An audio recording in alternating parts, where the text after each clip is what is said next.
The Kiros Report is simply pleasured to bring for the first time one of Ethiopia's leading poets, still rocking, still producing great pieces that I'm taking the privilege to share with the wide world, with a particular focus on the city of Meros, in which I live and from which I produce. This particular production is going to be uniquely orchestrated. A part of it, the major part of it, will take place in our Ethiopian classic language called Amharic. I hope my audience out there, after you listen to it, would go to the market and begin to learn this language. That would mean a lot to me. And the second part, about a third of it, is tailored to interact with the wide audience, the English-speaking audience, in which I'll ask the poet to read some of her poetry, which she wrote in English a while ago. Welcome to the Kiros Report. Hello, I'm very happy to be here. I think we're going to speak in Amharic, am I right? Correct. We're going to the first half in Amharic and the remaining portion in English for Perfect. my adorable English-speaking audience. So let's go at it. And now in Amharic. The Kiros Report ለመጀመሪያ ጊዜ ኢትዮጵያዊት ገጣሚ ሰዓሊ የታወቀች የተከበረች አስተማሪም ናት። ኒውዮርክ ኩዊንስ ኮሌጅ ነው መሰለኝ። ከተሳሳትኩ እታረማለሁ። ብዙ ግጥሞች አዳርሳለች፣ ብዙ ጽሑፎች አቅርባለች። አሁንም ገና እንደ ወጣት እየቀጠለች ነው። በየቀኑ ነው የምትጽፈው፣ በየቀኑ ነው የምትስለው። እና ወዳጆቼ፣ አድማጮቼ ወይዘሮ ከበደችን እናንተን አምጥቻለሁ እና ከኛ ጋር ቆዩ፣ ተደሰቱበት፣ ተማሩበት፣ ደግሞ ዘረጉት ሲወጣ ዩቱቡ የሚቀጥለው ሳምንት ይወጣል። ከዚያ በኋላ እጃችሁ ውስጥ ነው ያለው እና ከሁሉም ሰው እየተቀባበላችሁ አዋሩበት፣ ተጫወቱበት፣ ተማሩበት። መልካም ቆይታ እንዲሆንልን ተስፋ አደርጋለሁ። ወይዘሮ በለጠች እና የመጀመሪያው ጥያቄ ራስሽን እናስተዋውቅ። ጤና ይስጥልኝ ፕሮፌሰር ቴድሮስ። በመጀመሪያ ወደዚህ መድረክ ስለጋበዝከኝ አንተ ልበልህ መሰለኝ ለንግግሩ እንዲያመች በጣም አመሰግናለሁኝ። ፕሮግራምህን ለተወሰነ ጊዜ እየተከታተልኩ ነበር። በጣም ትልልቅ ሰዎች የቀረቡበት መድረክ ነው። ፈላስፋዎች፣ ምሁራን፣ የጥበብ ሰዎች እንደዛ እና ስለጋበዝከኝ በጣም አመሰግናለሁ። ትልቅ አክብሮት ነው። ስሜ ያው ከበደች ተክለአብ እባላለሁ። በሙያዬ እንግዲህ ሁለት ሙያ አለኝ። አንዱ ስነ ጽሁፍ ነው። በብዛት በአማርኛ ነው የምጽፈው። አንዳንድ ጊዜ ደግሞ በእንግሊዝኛ እጽፋለሁ። ሁኔታዎቹ ለዛ አመቺ ሲሆኑ ወይንም ደግሞ ሀሳቡን የቀሰቀሱት ነገሮች ከእንግሊዝኛ ቋንቋ ጋር የተገናኙ ሲሆኑ በእንግሊዝኛ እጽፋለሁ። አንዳንዴ ምላሾችም ይሆናሉ። ሌላኛው ዋናው በምተዳደርበት ሙያ ደግሞ ስዕል ነው። ቀራጺ ነኝ። የቀለም ቅብ እሰራለሁ።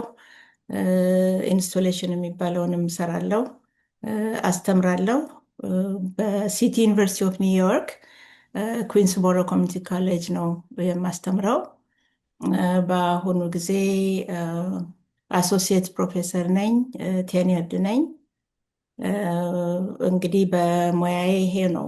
ከዛ በተረፈ ራሴን በአብዛኛው እንደ ስቱዲዮ ሰዓሊ ነው የምቆጥረው። እስላለሁ፣ ኤግዚቢት አደርጋለሁ በዓለም አቀፍ ደረጃም እንደገና ደግሞ በአህጉር ደረጃ ማለት በአሜሪካ ውስጥ እዚህ ናሽናሊ። የሚቀጥለው ጥያቄ ትንሽ ሳይሰለችሽ አይቀርም። ብዙ ቦታዎች ቀርበሻል፣ ተጠይቀሻል እና አጠር አድርገሽ ያንቺ ህይወት ቀላል ህይወት አይደለም። እንዲያውም ከኢትዮጵያኖቹ ታጋዮች ታሪክ የተወሰኑ ሴቶች ናቸው አንቺ ያሳለፍሽው ስቃይ፣ አንቺ ያሳለፍሽው ጀግንነት ሁሉንም አልፎ እዚህ ደርሰሽ እዚህ ሀገር መጥተሽ አስተማሪ ሆንሽ፣ ሰዓሊ ነበርሽ፣ ሰዓሊ ሆንሽ፣ ገጣሚ ነበርሽ፣ ገጣሚ ሆንሽ። የቀላል ህይወት አይደለም እና ባይሰለችሽ ፈቃደኛ ከሆንሽ አጠር አድርገሽ ለመጀመሪያ ጊዜ የሚተዋወቁሽ ሰዎች ለመተዋወቅ ነው። ሌላ ምስጢር የለውም። ታሪክሽን አጠር አድርገሽ ብታቀርቢልን በጣም ደስ ይለኝ ነበር። እሺ እንግዲህ የተወለድኩት አዲስ አበባ ከተማ ውስጥ ነው። መርካቶ የሚባል አካባቢ፣ በግል ስሙ ደግሞ የድሮ ሰባተኛ ይባላል። በጣም ብዙ ነገር ያስተማረኝ ቦታ ነው። የተለያዩ የህብረተሰብ ክፍሎች በአንድ ላይ የሚገኙበት አካባቢ ነው። ብዙ ሰዎች ገበያውን ብቻ ነው የሚያውቁት፣ ግን ይሄ ገበያውን አልፎ ያለ ሰፈር ነው እና ብዙ የተማርኩበት አካባቢ ነው። ከዛ በኋላ ሉል ወሰን ሰገድ የሚባል ትምህርት ቤት ነበረ። በአሁኑ ጊዜ ስሙ ተለውጦ ሊሆን ይችላል። ኤሌመንተሪ ዛን የተማርኩት። ከዛ መጨረሻ ላይ የአዲስ አበባ ስነ ጥበብ ተማሪ ነበርኩ ለውጡ ሲጀመር ከተጀመረ በኋላ እና በዛው አጋጣሚ ደግሞ ብዙ ወጣቶች እንቅስቃሴ የሚያደርጉበት ጊዜ ነበረ፣ የፖለቲካል እንቅስቃሴ። በፊት ሃይስኩልም ሆነን የዩኒቨርሲቲ ተማሪዎች የሚያደርጉትን ትግል እንሰማ ነበረ። ጽሁፎች ይመጣሉ፣ ወሬዎች ይደርሳሉ። እንዳሁኑ የኢንተርኔት ዘመንም ባይሆን በጣም ይቅርታ። ምንም ችግር የለም። ኦኬ፣ ማጥፋት አጠፋዋለሁ ብዬ ነበር። ምንም ችግር የለም። አሁን ማጥፋት እችላለሁ። ይቅርታ። እሺ፣ ምንም ችግር የለም።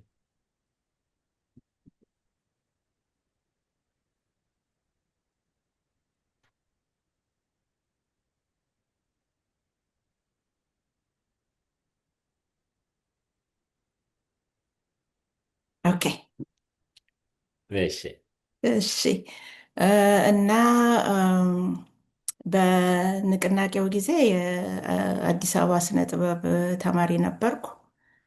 ከእንግዲህ የተለያዩ የፖለቲካ ዝንባሌዎች፣ የተለያዩ የፖለቲካ ቡድኖች የነበሩበት ጊዜ ነው። የአፄ ኃይለሥላሴ መንግስት ወድቆ ደርግ ስልጣን ከወሰደ በኋላ ያለውን ጊዜ ነው የምገልጸው። ከነኛ የፖለቲካ ንቅናቄዎች ውስጥ አንዱ ደግሞ የኢሃፓ ነበር። ኢሃፓ የራሱ የተለያዩ ክፍሎች ነበሩት። ያው ዋናው ኢሃፓ አለ፣ የአመራሩ ሰዎች ያሉበት፣ እንደገና በተለያየ ደረጃ ላይ መምራት ነገር ውስጥ የሚሰማሩ ሰዎች የሚከማቹበት ግሩፕ አለ። ከዛ ደግሞ የታዳጊዎች ግሩፕ አለ። በአማርኛ የኢሃወሊ የኢሃፓ የወጣቶች ዊንግ ነው የሚባለው። ዩዝ ሊግ ይሉታል በፈረንጆቹ። እና እዛ ውስጥ አባል ሆኜ ነው ነገሮች እየተባባሱ መጡ። ከመጀመሪያ በደረጃ ነው የሚሄደው። ከሰፈር መልቀቅ ነበረብኝ። ከዛ በኋላ የቀይ ሽብር ጊዜ ነበረ። ብዙ ሰው ይገደል ነበር፣ ይታሰር ነበር። ከተወሰኑ ጓደኞች ጋራ ለመውጣት አሰብን። ያው እኛንም የሚያሰጋ ነገር ስለነበረ የመጀመሪያ ሀሳባችን ወደ ጅቡቲ ለመሄድ ነበር። ያ ሳይሳካ ቀረ። በመንገድ ላይ በዌስተርን ሶማሊያ ሊብሬሽን ፍሮንት አባሎች በእነሱ ተያዝን እና ወደ ሶማሌ ተወሰድን። እዛ ውስጥ እንግዲህ በዛው አጋጣሚ ደግሞ የጦርነት ጊዜ ነበረ። የኢትዮጵያና የሶማሊያ የድንበር ግጭት የነበረበት ጊዜ ነበረ እና በሶማሌ ወታደሮች እጅ እንወድቃለን። እንደዚህ ነው እንግዲህ የ11 ዓመት የኮንሰንትሬሽን ካምፕ ወይ ሌበር ካምፕ የምንለው አይነት የስራ ግዴታ የነበረበት በጣም ከባድ ህይወት የነበረበት ከብዙ ሺህ በሚቆጠሩ ሰዎች ጋር ተገናኘሁኝ።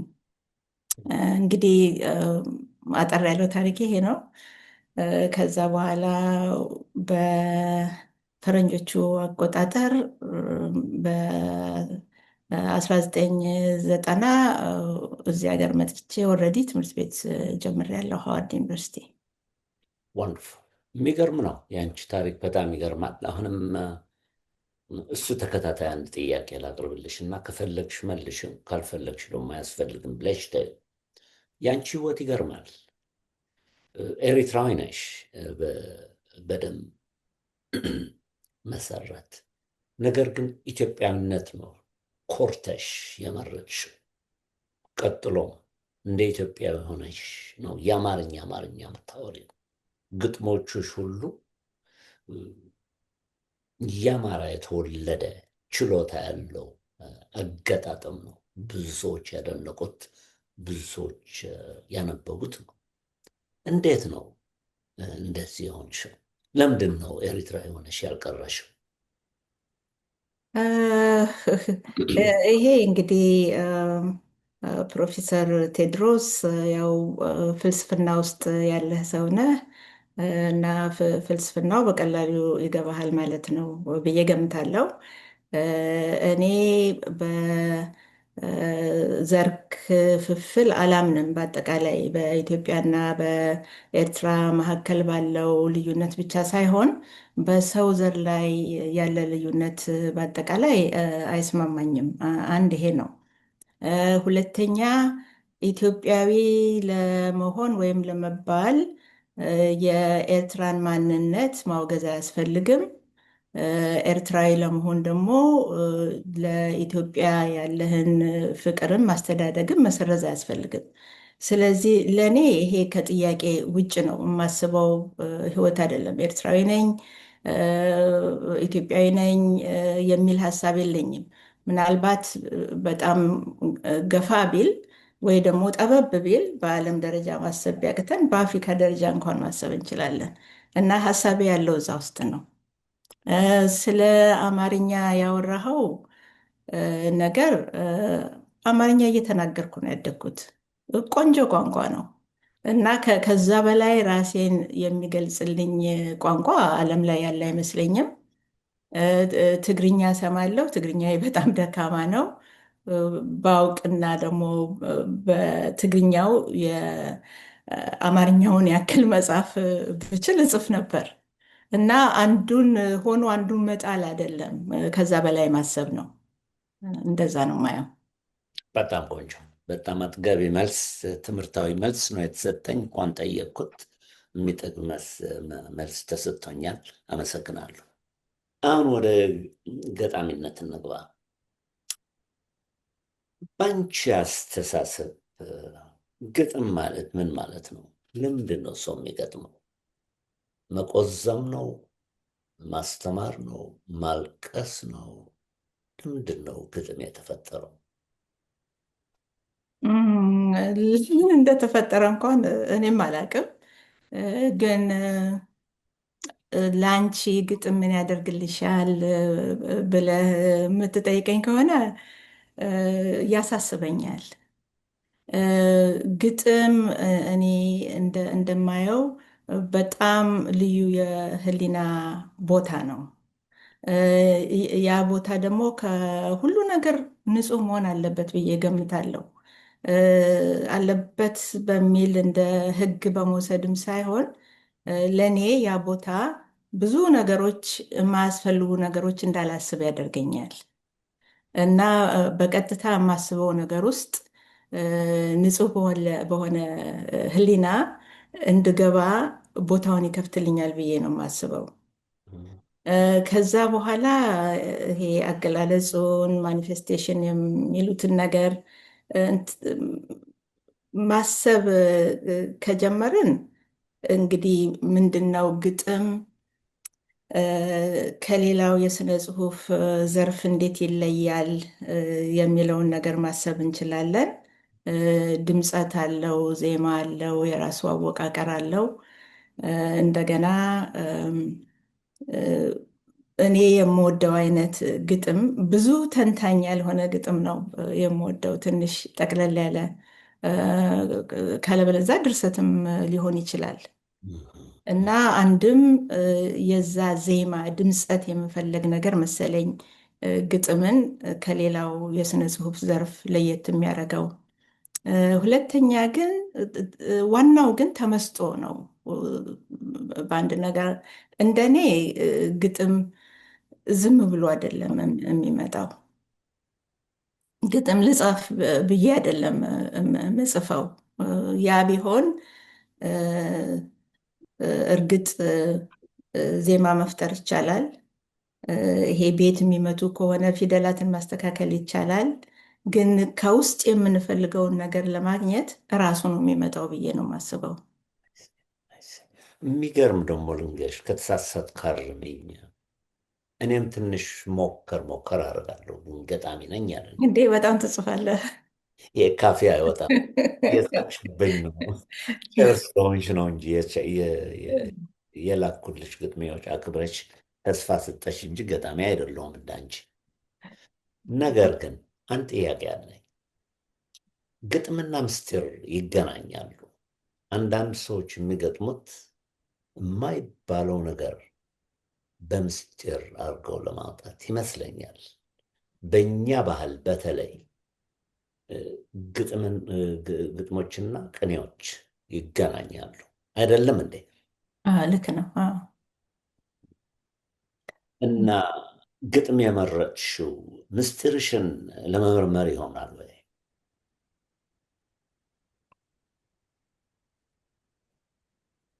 ለመልስ የእኔ ተራ ነው መሰለኝ። ግጥም በምስጢር ለመደበቅ ብዬ አልጀመርኩም። የምትለው ነገር ግን እውነትነት አለው። ለምሳሌ የድሮ ቅኔዎችን ብንመለከት የመጀመሪያው ጉዳይ መንፈሳዊነት ነው። በእርግጥ በተለይ እነኚህ ትልልቅ ገዳማት ውስጥ ቅኔ እየተማሩ የሚያድጉ ሰዎች በኋላ ማስተር የሚያደርጉት እነሱ ዓላማቸው ሃይማኖታዊ የሆነውን ነገር በተመስጦ አሁንም ተመስጦ አለበት፣ ዝም ብሎ ለማሻገር ብቻ አይደለም። በብዙ ጥናት ብዙ ተምረው የሚያፈልቁት ነገር ነው። በኋላ ብዙውን ጊዜ ደግሞ በግዕዝ ቋንቋ ነበረ እንደምታውቀው መጀመሪያ ላይ የቅኔ አመሰራረት። በኋላ የአማርኛ ቋንቋም ቅኔን መጠቀም ሲጀምር በተለይ ፊውዳል በምንለው ስነስርዓት ውስጥ ያ ባህል የመለዋወጥ ባህል ሕዝብ ፊት መወድስ የሚሉትን ነገር የማቅረብ ባህል ቀጠለ እና እዛ ላይ የተወሰኑ የቅኔ ምሁራን ከመንፈሳዊ ነገር ውጪ ህብረተሰባዊ የሆኑ ነገሮችንም ማስተላለፍ የሚፈልጉበት ወቅት ነበረ። በዛ ጊዜ ቅኔው ጠቅሟል። ስለማን ነው የሚናገረው ይሄ ሰው የሚለውን ነገር ትንሽ መሀል ላይ ያመጣዋል። ይሄም ማለት ሊሆን ይችላል፣ ይሄም ማለት ሊሆን ይችላል የሚል ነገር አለ። ዘመናዊ ቅኔ የዛ አይነት መልክ አለው ወይ? አዎ ሊኖረው ይችላል። ወደ እኔ ህይወት በቀጥታ የጠየከኝን ሚስጥር ለመደበቅ ነው ወይ የምትለኝ? ሚስጥር ሳላዳብር ነው ግጥም መጻፍ የጀመርኩት። ስለዚህ የምወዳቸውን ነገሮች ወይ መውደድ ስንል አሁን ሀዘንም እኮ መውደድ ነው። ማዘን ራሱ አንድን ነገር መውደድ ነው ብዬ ነው ማምነው እና የሚያስደስቱ ብቻ ሳይሆን አሳዝነውም ውስጣችን የሚገቡ ነገሮች ለእኔ እንደ ፍቅር ነው የሚገለጹት እና እነኛን ነገሮች ለመግለጽም እጠቀምበታለሁ እንጂ ሚስጥር የለኝም። እሺ እሺ፣ አመሰግናለሁ። ተከታታይ ጥያቄ። አንድ ነገር የሚገርመኝ ነገር አለ ስለ ገጣሚዎች፣ ጸሐፊዎች በጠቅላላ ገጣሚዎች በተለይ ደግሞ ሙዚቀኞች ምን ይላሉ? የሙዚቃ ጸሐፊዎች ነው አማርኛው መሆን ያለበት፣ ሙዚቀኞች አይደለም። ምን ይላሉ? አንዳንዴ ካፋችን ዝም ብለው ዘለው የሚወጡት ቃሎች ፈልገን ታስበውበት ተመርምሮበት ሳይሆን ዝም ብለው ራሳቸውን ገፍተው ይወጣሉ ይላሉ። እና የገጣሚው ኃላፊነት ይሄ ከየትም መጣ የማይባል የቃሎች ስብስብ ይመጡና ገጣሚው ማድረግ ያለበት መቀበል ብቻ ነው። መፍጠር ሳይሆን መቀበል ብቻ ነው። ለመቀበሉም ግን አንቺ አስቀድመሽ እንዳልሽው መንፈሳዊ ሆነ መቆየት አለብህ። እንደ ልመና ማለት ነው። አንዳንዴ ቁጭ እንልና እኔና አንቺ ጸሐፊዎች ናት፣ ዝም ብለን አፍጥጠን ነው ስክሪኑን የምናየው። እንጠብቃለን ቃላቶች እንዲመጡ እና ወዲያው ቸኩለን ተቀብለን ቁጭ አድርገን እንደ ጽሑፍ አድርገን ማቅረብ ነው ኃላፊነታችን እንጂ እዚያ አፍጥጠን ነው የምንቆየው። ቃላቶቹ ካልመጡ ይላሉ። ይሄ እንዴት አድርገሽ ነው የምታየው? ይሄ እንግዲህ አሁን ወደ አንተ ሙያ ነው የበለጠ የሚጠጋው፣ ወደ ፍልስፍናው ነው የሚጠጋው። ግጥም ምንድን ነው? እንዴት ነው የምንጽፈው? በአንድ በኩል የምትለው ትክክል ይመስለኛል። በአንድ በኩል ደግሞ የስነ ጥበብ ሰዎች እንደ እንደ እንስራ አይደሉም፣ እንደ ዕቃ አይደሉም። ዝም ብሎ ቁጭ ብሎ ተጠብቆ አንድ ነገር ከላይ ወደ ታች ወይ ከየትኛውም አቅጣጫ መጥቶ ፊትህ የሚዘረጋ አይመስለኝም። ምክንያቱም እዛ ላይ መምረጥ አለ፣ እዛ ላይ ማወቅ አለ፣ እዛ ላይ ቢያንስ ይሄ ቅርጽ የምንለውን ነገር ይዘትና ቅርጽ አለው አይደለም? ሁሉ ነገር ቢያንስ ቢያንስ ቅርጹ ላይ ትልቅ ተጽዕኖ ማሳደር አለበት ጸሐፊው። እና ራሱ ግጥሙ ግጥም ሆኖ የሚወርድ አይመስለኝም። ሀሳቡ እንደገና ደግሞ የተወሰኑ የቃላት ጣዕም ሊመጣ ይችላል አስቀድሞ። ያንን ግን አዋቅሮ ግጥም የማድረግ ኃላፊነት የገጣሚው ነው። እንግዲህ ሌላ ዳይሜንሽን ውስጥ ገብተን ይሄ መንፈሳዊ ትንታኔ ካልሰጠ ነው። በእኔ ሕይወት ደግሞ ይሄ የመንፈሳዊ ተልእኮ አለኝ ብዬ አላምንም። እምነት አለኝ የለኝም ሳይሆን የዛ አይነት ጸጋ የለኝም እና ለእኔ ሁልጊዜ ማሰብና ማዋቀር ነው የሚሰሙኝን ነገሮች። እንደዛ ነው ማስበው።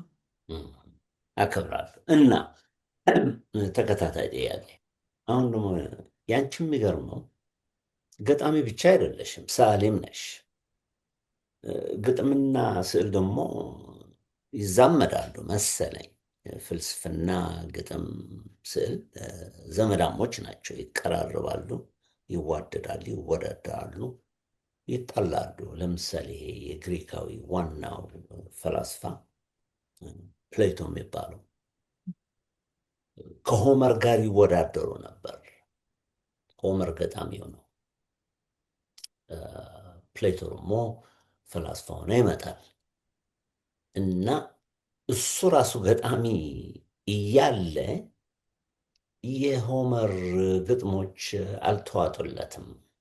ብዙ አውቃለሁ ብሎ የሚሆነውና የማይሆነው ነገር እየጻፈ የሚያደባልቃቸው ነገሮች አሉና ፍልስፍና የሚባል ሙያ ተፈጥሮ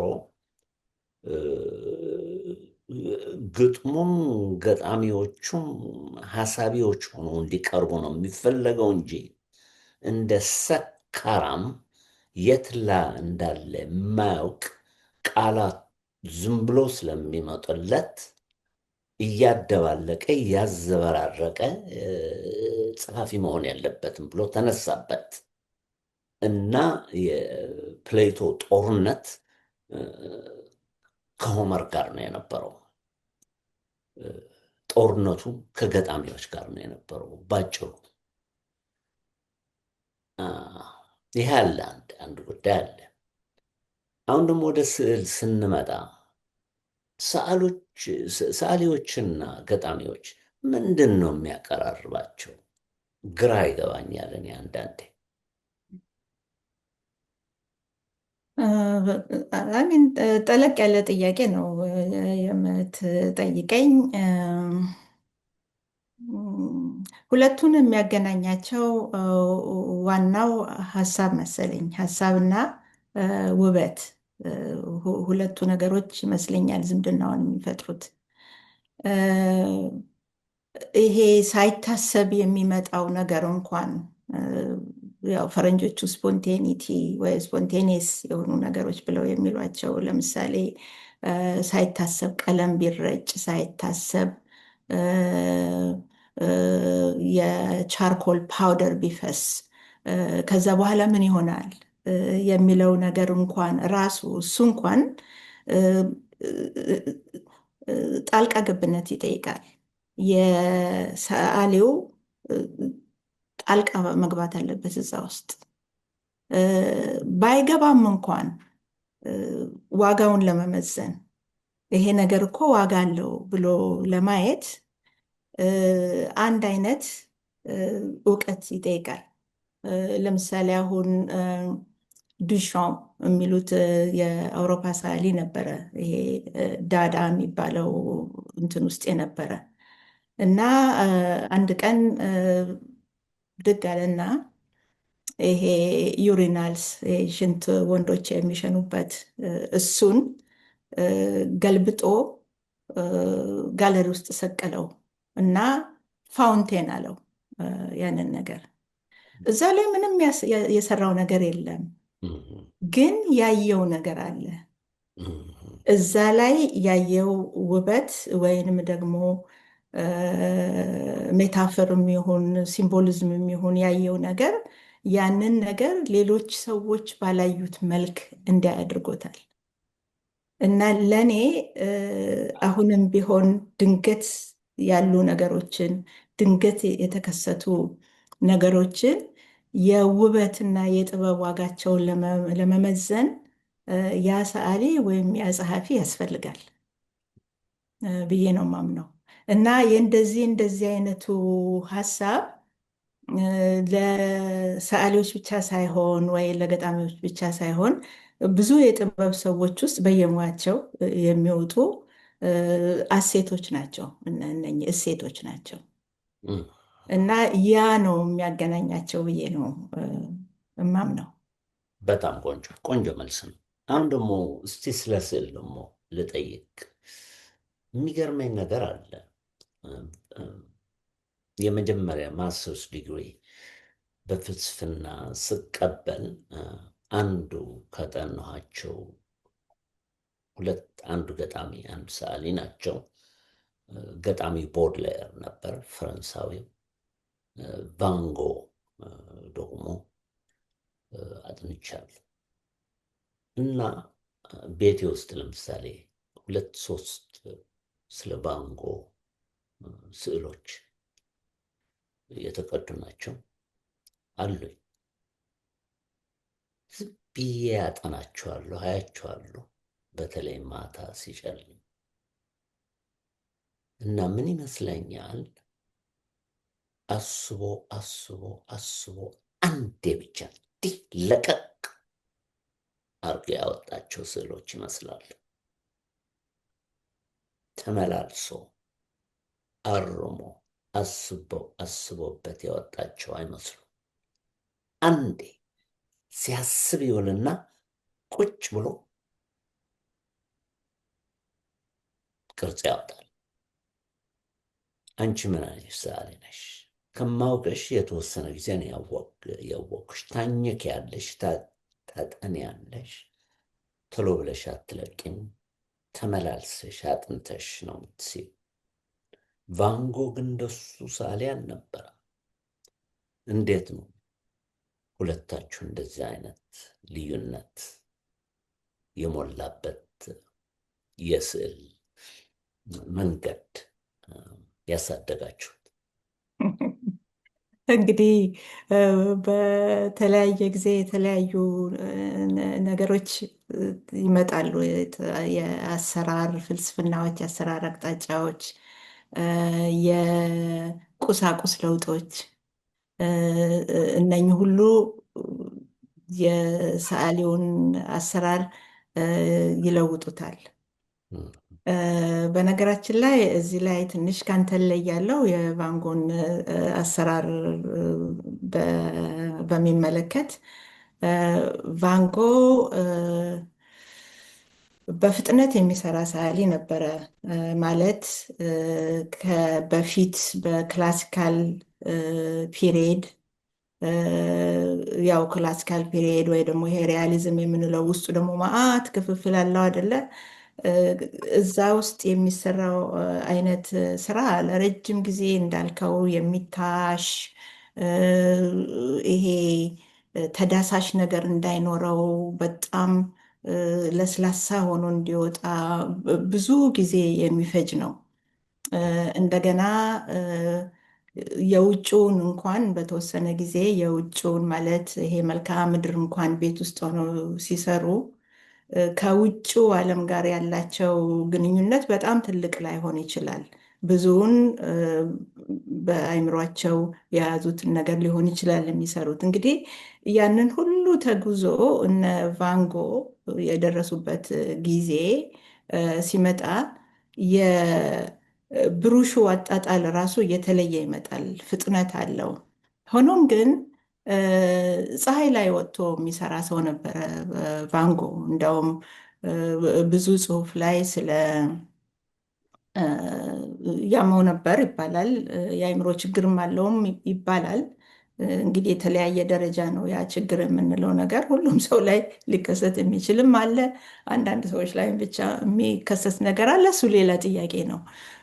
ሆኖም አንዳንድ የታሪክ ጸሐፊዎች ብዙ ሰዓት ፀሐይ ላይ ቆሞ ይሰራ ነበር ከተፈጥሮ ጋር ያለውን ግንኙነት ለማጥበቅ እና ፍጥነትን በተለይ ይሄ የብርሃንና ጥላ የብርሃንና የጨለማ ግንኙነትን በጊዜው የመያዝ ሩጫ ነበር በዛ ዘመን እና ውጤቱ በፍጥነት የተሰራ ቢመስልም ብዙ ሰዓት የሚፈጅ ስራ ነው ያ፣ ወይም ብዙ ቀናት ተመላልሰው የሚሰራ እና ድንገት እንትን አይደለም። ግን የፈጠረብህን ነገር አሁን ያልከውን ነገር የፈጠረብህ ምንድን ነው?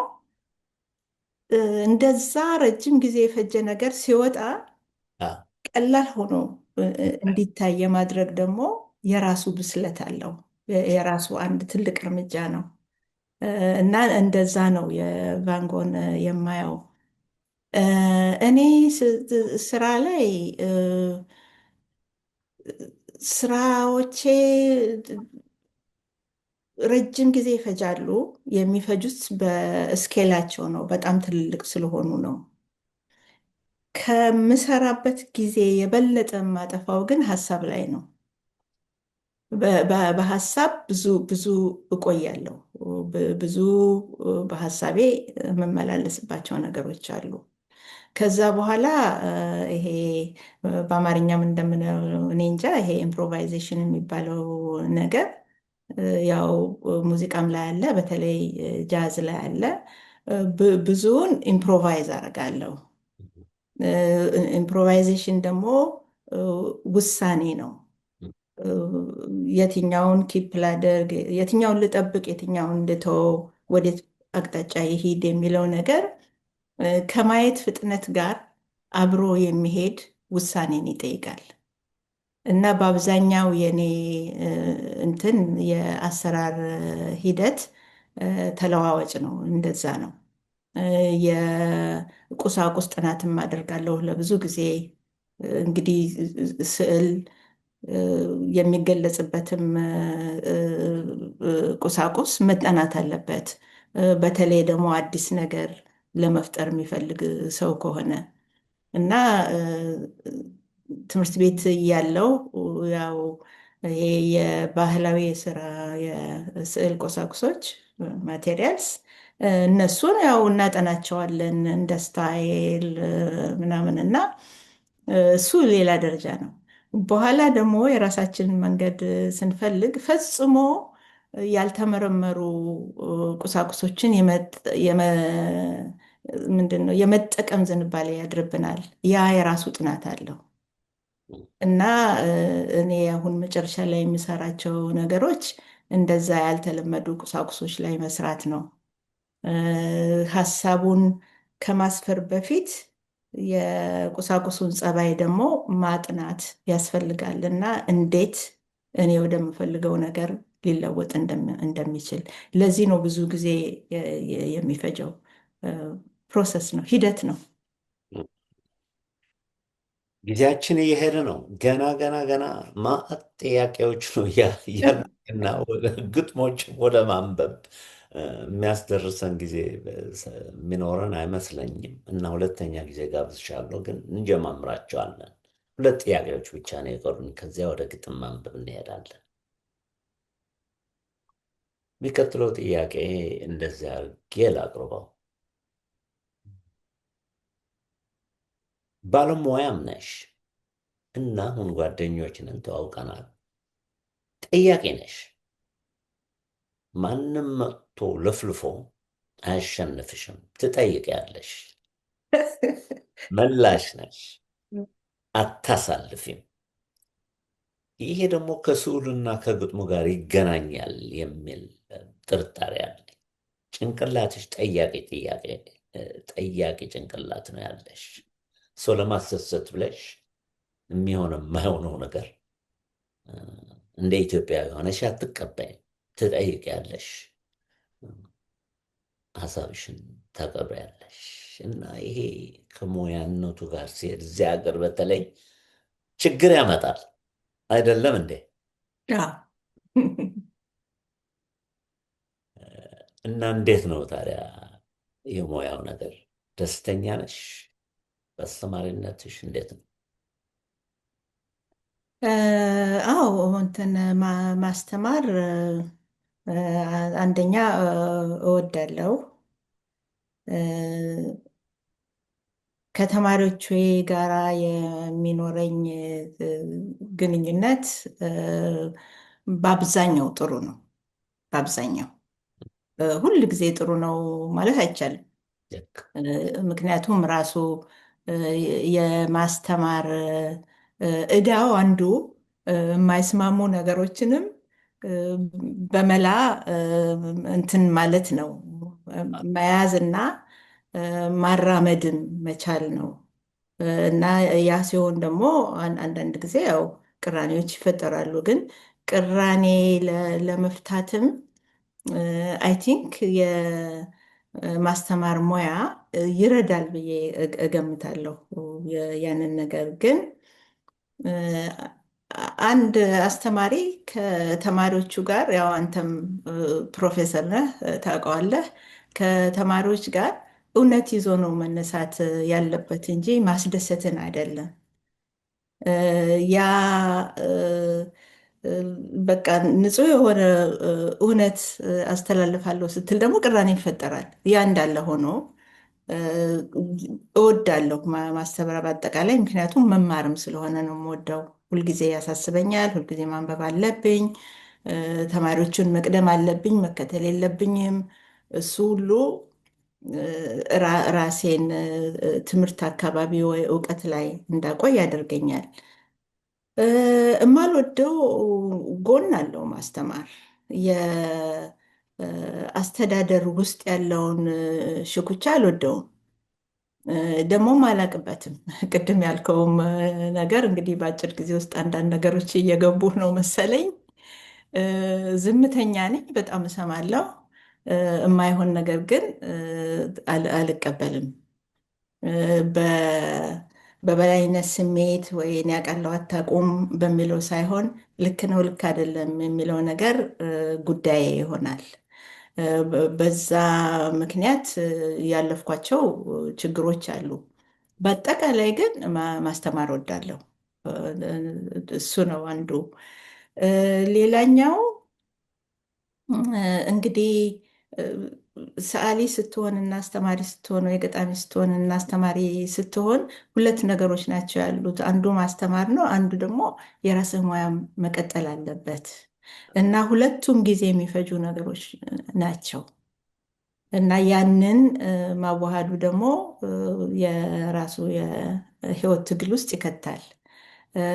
ሆኖም እኔ እንግዲህ ራሴን እድለኛ ብዬ መናገር ካለብኝ እ፣ በጣም እድለኛ ነኝ። አንደኛ እድሉን አግኝቼ መማሬ፣ ሁለተኛ ትምህርት ቤትም እያለን አሁን የአገሩም ልጆች የዚህ ሀገር ልጆች እ፣ ጓደኞቼ ስዕል ያጠኑ እስካሁን ድረስ በሙያቸው የማይሰሩ ጓደኞች አሉኝ። እና ቀላል አይደለም እንደ ሰዓሊ እንደ ገጣሚ መኖር እዚህ ሀገር ታውቀዋለህ አንተ በጣም እና የዛን ነገር ሳስብ እንዴ እኔ እኮ እ፣ ከእድለኞቹ አንዷ ነኝ ብዬ ደግሞ ደስ ይለኛል። እና እንደዛ ነው። በጣም ቆንጆ። አሁን በቃ ወደ ግጥሞች እንሄዳለን። እኔ እድል አድርጌ ጓደኛችን ካሳሁን ቸኮል ጠይቆኝ አንድ መጽሐፎችን የግጥም መጽሐፎችን አንብቤያለሁ፣ አድንቄያለሁ፣ ተማርኩባቸው፣ አደነቅኳቸው። ብዙ ነገር ነው ያገኘሁባቸው እና አንድ በጣም የተስማማኝ የወደድኩት ከኔ ከምጠይቃቸው ጥያቄዎች ጋር የሚሄድ ግጥም አለሽ። ጥሩ ሰው እየፈለግኩ ነው የሚል ግጥም አለሽ። እሱ ይነበብልን። ኦኬ፣ ጊዜ ትሰጠኛለህ እንግዲህ እስከምፈልገው? ምንም ችግር የለም። ኦኬ። አዎ እንግዲህ አስቀድመን ስላልተነጋገርን ምን እንደምናነብ ምን እንደምንሰራ። ምንም ችግር የለም። አውቄ ነው እንደሱ ያደረኩት። አዎ አዎ፣ ጥሩ ነው። እኔም ጥያቄ መጠየቅ አልወድም። አስቀድሞ ንገሩኝ አልልም።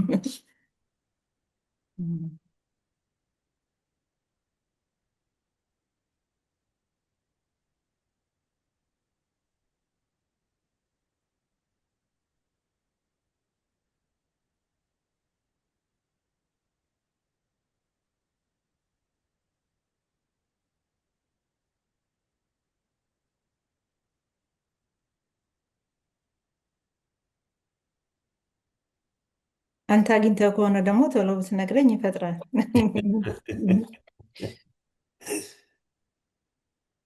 ምንም ችግር የለም። ካላገኘሽውስ የፈለግሽው አንብቢ። እንግዲያውስ ምንም ችግር የለም። ምንም ችግር የለም። ሁሉም ግጥሞች ቆንጆዎች ናቸውና አንባቢዎቹ አዳማጮቹ ደስ ይላቸዋል። የፈለግሽው አንቺ መርጠሽ አንብብልን አንድ ሁለት። ምንም ችግር የለም። ከበደሽ ኦኬ።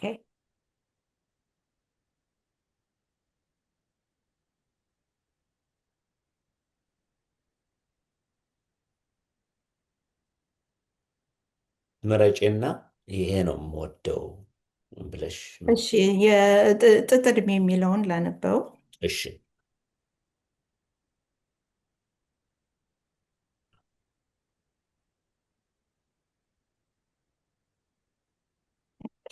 ጥጥ ዕድሜ ይላል። ኡጋንዳ ሄጄ የሬፊጂ ካምፖችን ሪሰርች ላደርግ ሄጄ ነበር እና እዛ ከቆየሁ በኋላ እዛው እያለሁኝ ኢምባራራ የሚባል ቦታ የጻፍኩት ነው። ጥጥ ዕድሜ። ይህ የስደት ዘመንን ዝርት ያልተባዘተ ጥጥ ዕድሜ በላዩ ያጠነጥናል። ሕይወት ሳይፈለቀቅ ጥፍጥሬው ከውስጡ ሳይለቅ ጥንጥኔማ ሞልቷል ይላል። ሳይበዘት ሳይደወር ሳይሸመን ሳይቀመር ጥበብ ስሌቱ ሳይሰላ ህብረ ቀለሙ ሳይሰፍር ገና ስም ሳይሰጠው ሸማ ሆኖ ሳይለበስ ኩታ ሆኖ ሳይደረብ ቡራኬ ገና ሳይደርሰው ይህ የስደት ጥጥ ዕድሜ ሳይከር ይጠነጠናል። ሕይወት ገና ሳይሟሽ ግብአት ደረሰ ይለናል። ቀጥይ። የፈለግሽው አንብቢ። አንድ 15 ደቂቃ አለን። አንድ 5 ደቂቃ ደግሞ ለእንግሊዝኛዎቹ ግጥሞች ጊዜ ኦኬ። እንሰጣቸው። አሁንም ሀሳቤ ቅድም የጠየቀኝ ላይ ስለሆነ አይኔ ያላርፈው ብሏል። በጣም ይቅርታ። ኦኬ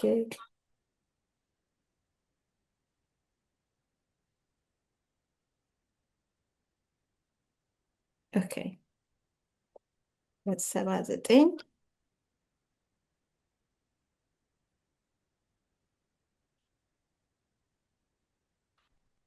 ኦኬ። ቅድም የጠየቀኝ ፋና ነው የሚለው ርዕሱ።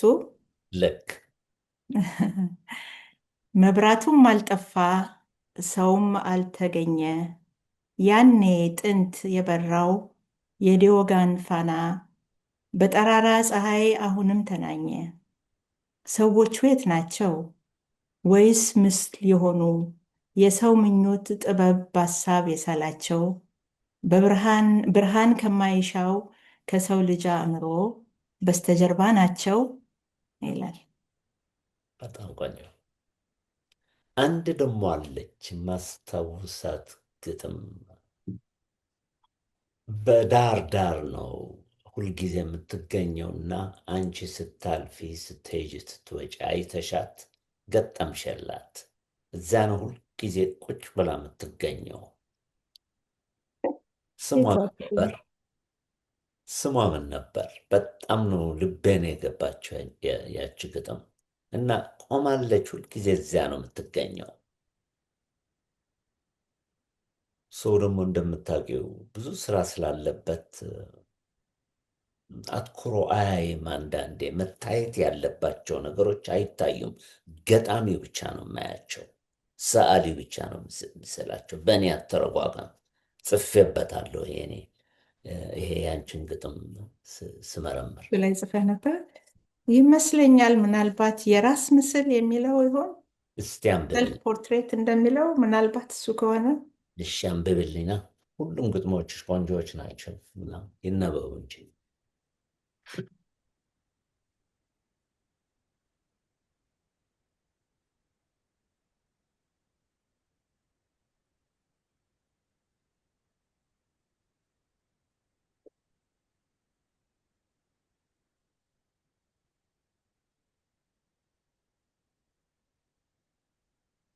ይመስለኛል የራስ ምስል መሰለኝ።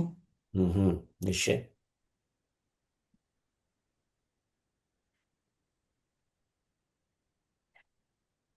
መንታ መንገድ ላይ የበቀልኩ አንዲት ረጅም አበባ ነኝ። የስ ህብሬ ለሰው የማይገባ መዓዛዬ የማይገኝ ተቀንጥሼ የምወሰድ በጣት ታሽቼ የምሸተት መዓዛ ስሰጥ የምሞት መንታ መንገድ ላይ የበቀልኩ አንዲት ምስኪን አበባ ነኝ አላፊ አግዳሚ የሚያሸኝ። በጣም እሱ ቆንጆ። ነበር። እሱ ነው። በጣም ቆንጆ ግጥም ናት። እና ስለ እናትሽ ደግሞ ጽፈሻል። ሲሞቱም በህይወታቸውም አንድ መርጠሽ ከዛ ደግሞ ይነበብልን። ለእናቶች ነው ግጥሙ፣ ለሁሉም እናቶች፣ ዓለማዊ እናቶች፣ ለእናቶች ብቻ አይደለም እንደገባኝ እኔ። ልክ ነው። አዎ።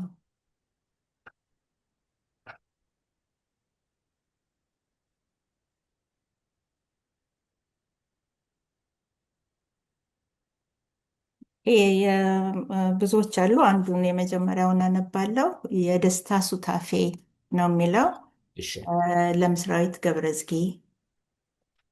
በቀዘቀዘ ማለዳ እንደሚቀርብ ትኩስ ህብስት ይህንን ክብ ደስታ መሀል ለመሀል ገመስኩት።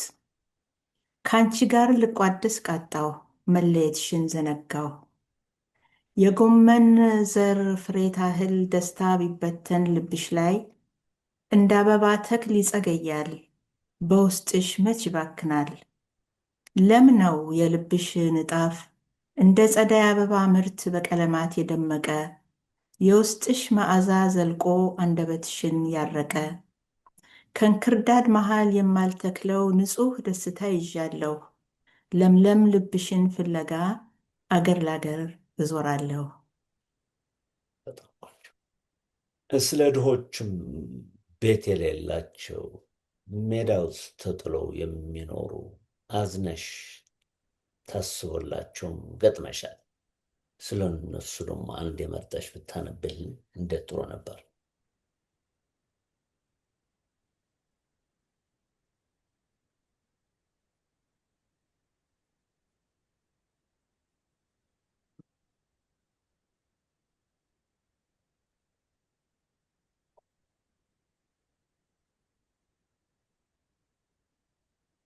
ኦኬ፣ አንደኛው ኡጋንዳ እያለሁ የጻፍኩት ነው።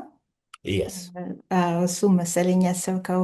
እሱን እና አዎ፣ ካራማጆ የልጅ ህልም ይላል። እንዲሁ ታሪኩን ለመናገር ያክል ካምፓላ ከተማ ውስጥ ሲሄድ ያው እኛም ሀገር እንዳሉት ልጆች መንገድ ላይ ያለው እና ኦ ካራማጆ ነው ይሉኛል እና በተደጋጋሚ ይሄን ነገር እሰማለሁ። ከዛ ስለ ካራማጆ አንዳንድ ነገሮች ለማወቅ ሞከርኩ እና ይሄ በአንደኛው ቀን የጻፍኩት ነው። ካራማጆ የልጅ ህልም ይላል። ለንደን የአይነቱ ሰውማ ጋቢም ይኮሰኩሳል፣ የሽንኩርት ልጣጭ እስትንፋስ እንደ ነበልባል ይፋጃል። ለንደን የአይነቱ ሰውማ እንጦጦ ጋራ ጢስ ሲጨስ አይን መርካቶ ያለቅሳል። ለንደን የአይነቱ ሰውማ ትራስም ይቆረቁራል። ማደሪያህ የህንፃው እግር፣ መቀመጫህ የቀይ አፈር፣ መንበርህ የጥርጊያ ድንጋይ፣ አየርህ የመኪና ጢስ፣ አልባስህ የቀትር ፀሐይ። አይንህ አይኖቼን ሲቃኝ ልጅነትህን አይቻለሁ፣ ውሎህን ተገንዝቤያለሁ። የሆድህ ስፋት ወሰኑ፣ የፍላጎትህ እርከኑ፣ የሰው እጅ እንደው አውቃለሁ። እውንህን ነግረኸኛል፣ ህልምህን እማለላለሁ። አሁን 5 ደቂቃ ብቻ ነው የቀረን። 7 ደቂቃ አለን። አንድ ወይም ሁለት የእንግሊዝኛ ግጥሞች ደግሞ ለእንግሊዝኞቹ የሚያዳምጡ ይነበብላቸው።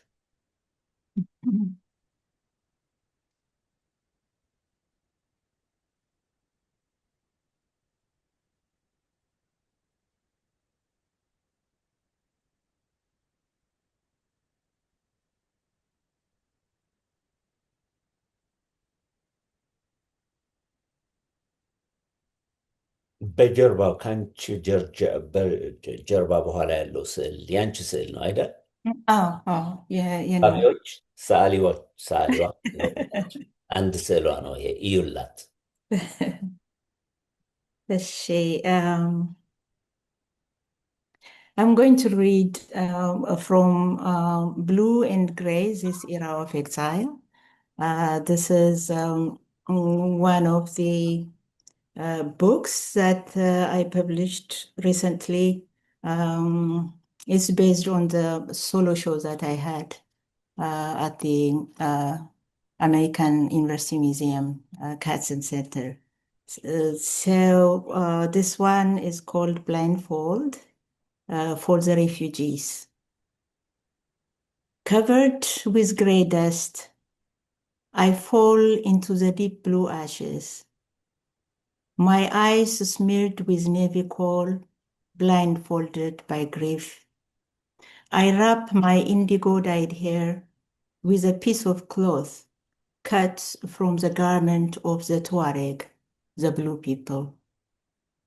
I step on the land of the Bedouin, wrinkles of time on it, gray cracks of the earth under my bare feet, inked with dark maroon, encrypt my future. I trace the fault lines like braille. Toasted lavash brushes my nose. A cape crow crosses my face. I cross the land on my way to the sea to plead with the gods of the Mediterranean. I stand in front of the angry sea. Before I step on the boat, before it capsizes, I brush off the last sand from my sore feet. I inhale the cerulean sludge-like air, the sea floor flat under my head, inward, I see a slash of sapphire sips into my bone marrow, into the stream of my blood that turned cobalt. Since the village behind me flattened into ashes, the people into crystal salt, like Lot's wife, for re-examining just once. Beautiful. One more poem in English.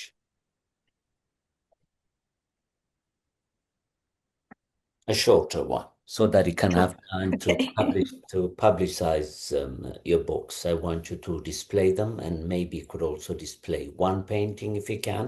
I don't know how this could be done digitally. We have about 10 minutes left.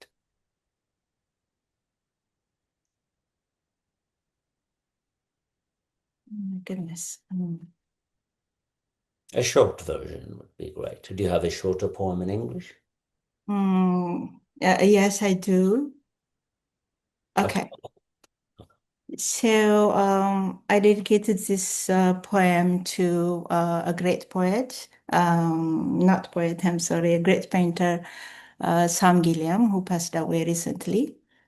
So he used to ask this question, again and again whenever we met, and he would ask, "How did you survive anyway?"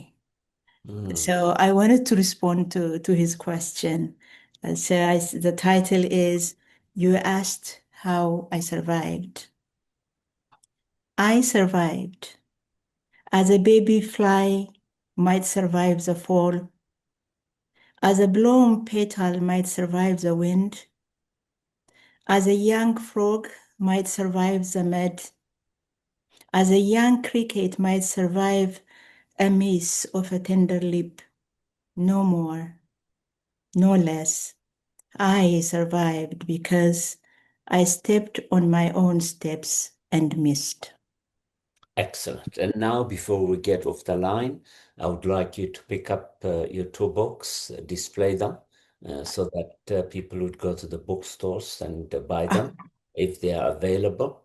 And also, if you can display one more painting on the screen so that people could experience your painterly genius, if possible. I'm not sure how I'm going to I display see. my Okay. art, but I don't know. That's all. I can't see this is one of them. Okay. It's, Excellent. Okay. do you see it? Yes, we It's just see it. behind me. Yes, we Um, do see it. It's wonderful. anyway, yeah. So regarding the Is books, this the one that is being displayed at the Ethiopian embassy, or is no, it? no, no, no. This is just at my home. Okay. It's mesh. This is the materials that I talked about earlier, Yes. exploring new medium and things like that. So, as you know, mesh is naturally porous. Hmm. But the question is going to be how do you manage? I mean, to put something liquid on something porous. So that's required lots of experimentation, and finally I managed. Excellent. So this is part of that. I don't think this is available online.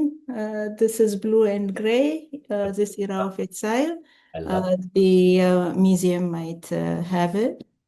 Um, Sutafe is the recent book I published with Kasahun Chakol, Red Sea. Mhm. So this is the Amharic I reviewed, poetry. which Yeah, I I reviewed. don't know. Do you see it? I can't see the Of screen. course, I reviewed that book, yes, and enjoyed it. Yeah, and there is one more. I don't have it on my table right Quite now. all right. Quite all right. Yeah, it's called Yet No. Ish. Both are Amharic poetry books. Okay. Thanks, my English speaking audience, for witnessing this visual feast with a great poet and a great painter. እና አድማጮቼ እንኳን ከኛ ጋር እንኳን ቆያችሁ አመጣሁላችሁ የሀገራችሁ ገጣሚ እና መጽሐፎቿን ገዝታችሁ አንብቡላት። ኢሜይሏም ፈቃደኛ ከሆነች ትሰጥና ትነግሯታል፣ ይነገራታል። ስሜታችሁ፣ አስተያየታችሁ መቀበል ዝግጁ ናት። የኪሮስ ሪፖርት ግብዣ ክሬሽ ስለመጣል በጣም ነው የምናመሰግነው። መልካም ቀን።